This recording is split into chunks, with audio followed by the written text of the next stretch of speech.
Jeff.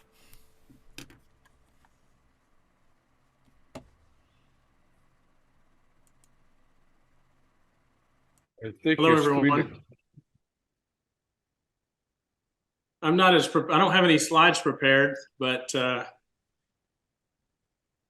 did the first exercise about 3 different times because the first time through I did it as from the viewpoint of doing some schoolwork and maybe making a report for you guys. And during that process, it kind of morphed into something different. And so I redid it.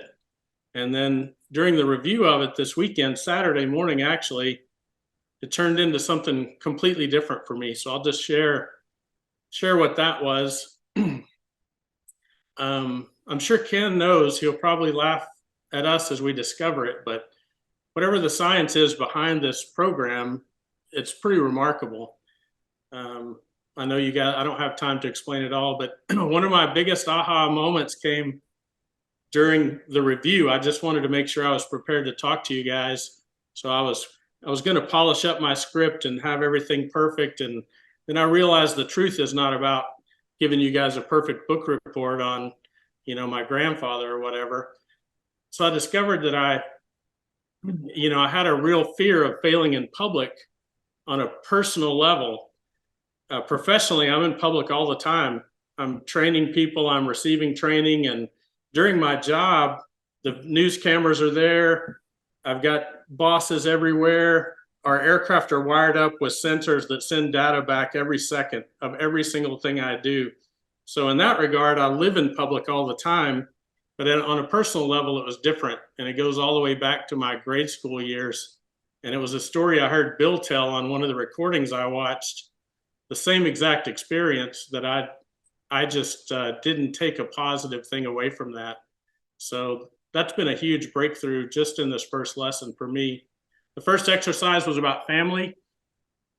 The first time I thought about it, I thought, well, I'm not going to have anything impressive to tell those people because I'm just from a farming background, And then I started thinking, I had a grandmother who was an adventurer well into her 80s. She was doing things that all of her friends kind of they were aghast. It was unacceptable, the things she was doing at 80 years old. That was pretty inspiring. And then I remembered my great grandmother who taught herself. She was born either in the late 1800s, 1890s, or around the turn of the century, but she taught herself to play the piano and to type after she was 65 years old. She loved music. That was her inspiration for the piano. And she had a desire to communicate with her grandchildren. So she actually taught herself to type. Tell you a little bit about my grandfather because he was the one I realized that was probably the most creative and the most innovative and the most inventive. And it took me 3 iterations to realize all this. It was quite a revelation for me. But his name was John William Southern. I only ever knew him as Grandpa. And of course, everyone else called him JW his whole life. And he was the greatest influence on my life of anybody in my family, except maybe my mother. But he was also the greatest storyteller in my family. And I never thought about that in my whole life until I took this course and was trying to work through this process. But he believed, he tried to teach us the things that he knew through his storytelling, but I just didn't connect the two. He was born in 1917 on a small farm in Oklahoma, the oldest of 5 children. His dad left when he was 12 years old. So he was the oldest child. And with about a 5th grade education, he left school and never went back. So at 12 years old, he was doing a man's work. He had the responsibility for helping feed the family. And he helped his family and his neighbors survive the Dust Bowl of the 30s when it was so bad in Oklahoma that a lot of the population migrated to California to try to find something better. In his lifetime, he mastered farming, ranching, bartering, truck driving. He was a craftsman. He could build anything from a house to, from the workbench to the house itself. He was a mechanic. At one point, he was pretty highly sought after. He used to travel around the state of Texas installing marble countertops and fireplaces back in the late 70s. I think granite is the rage now, but he was very skilled in doing marble work. And because of the way he became the patriarch of a very large family early in life.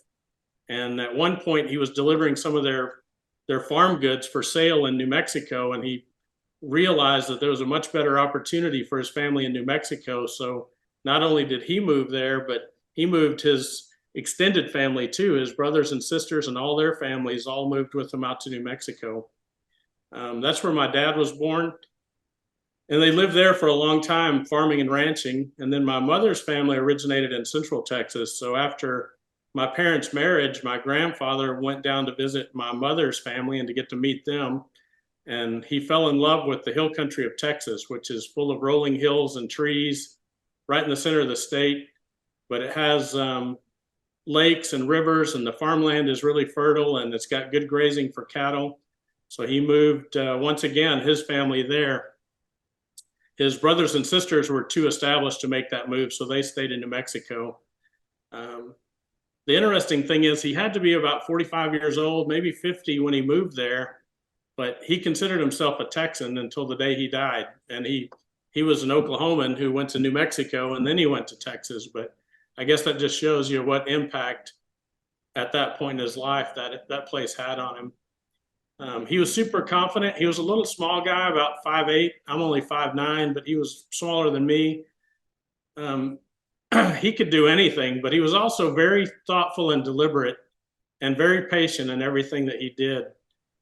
The story's long, so I'm going to just kind of skip on a little bit. The thing I realized about storytelling is we had a tradition in our family on the ranch. In the evenings after the meal, the adults would go sit on the front porch in the dark, usually, because if you turn the light on, all the bugs would come harass you. But they would sit out there and tell stories. So as a kid, I used to sneak out there and listen. And he knew I was there, but as long as I was quiet and didn't say anything, I was able to listen and hear what they were talking about. I know at the end of his life, he ended up with the 12th grade, with the 5th grade education. He ended up running multiple businesses. He had a trucking business, a custom harvesting business. He had a farm and a ranch, took care of his neighbors. And I know he was proud of his accomplishments, and he never let any of that hold him back. By the time I was 14 years old, I had a pretty good resume because I didn't realize it, but I was enrolled in Southern University the day I was born because that was his plan, right? I was his oldest grandson. So, it wasn't unusual. I became his chauffeur when I was about 10 years old. I was driving him down the highway in his truck. I had no driver's license. I was just a kid, but he thought it was important that I experience those things and learn all this stuff because it had been important in his life. But by the time I was 14, I had a bank account. I was filling out his checks that he signed. Excuse me. And I got to listen when I drove him around everywhere. I got to listen to him barter for the goods that he needed and haggle for prices for his cattle. And, it was a great experience. And the thing is, I thought that every kid grew up just the way I did because I only had one frame of reference. One of the things he used to do is correct me on my math all the time. He would ask me to figure something out for him, and I'd get out my paper and pen and work it out. And then he would just say, no, that's not right. Try it again. So he could do mental math so fast that I thought it was like a magic trick. And he taught me how to do that. And now the pilots that I fly with, I'm teaching them. I have a cowboy math course of just how to mentally calculate and approximate. You're not going to get the answer to the decimal point, but you'll know very quickly if you have enough fuel to make it to your destination after we get rerouted or something. So you guys can see that, that was one of the things that I had a problem with. The first time I tried to tell his story, when I reread it, I realized I was telling my story, and I thought, no, that's not what the exercise said. It said to tell their story, and then I realized that there's only one story. You can't separate them. That was something that I hadn't thought about before. He lived 79 years. And like I said, he was pretty proud of what he accomplished, and I never heard him complain about lack of education. He never complained about anything. If he didn't know it, he just learned it by doing, or he found someone that knew it and got him to teach him how to do it. The other part of the story was, when have I been brave? Compared to my grandfather, I think the answer is never. People think the job that I do, other than being a soldier, I fly a low level, high risk mission. I've been doing it for 23 years. I'm pretty used to it. But compared to what they went through in their lives, it seems inconsequential, However, I started school in that small town of 400 people. So there were only 4 children in my entire grade. There was probably about 100 kids in the entire school. And I did that till 3rd grade. And then my parents got divorced and I moved to a big town with a big school and learned what school problems were about. But I grew up kind of in a sacred circle in a small protected community where there was trust. Everybody trusted everybody. So once you've had that, you definitely know when you miss it. But a guy that I started kindergarten with, a friend of mine, we decided, when you're 6 or 7 years old, people ask you, what are you going to do? And for some reason, I just knew at that age that I wanted to be a pilot. And I remember my mom taking me to the movies. We had a 1-movie theater in town, right? So if you didn't like what was showing, you just didn't go because it was only one and it would show for a week or 2 and then they would change it. But I remember her and I going by ourselves, probably because none of the other kids wanted to watch an airplane show. But she took me to see the Great Waldo Pepper in 1976. So I had to be like 6 years old then. And I remember one of the neighboring ranchers landing his airplane. We were building fence, which is wonderful work. You dig a hole by hand and you stick a post in it and then you fill it back up and you do that about 9,000 more times. And I found out he was a pilot. Obviously, he flew in. He was a neighboring rancher, but I also found out he was an airline pilot. And I remember just having the thought, that's got to be better than digging fence post holes, right, all day long. So somewhere in there, I just decided that I was going to be a pilot.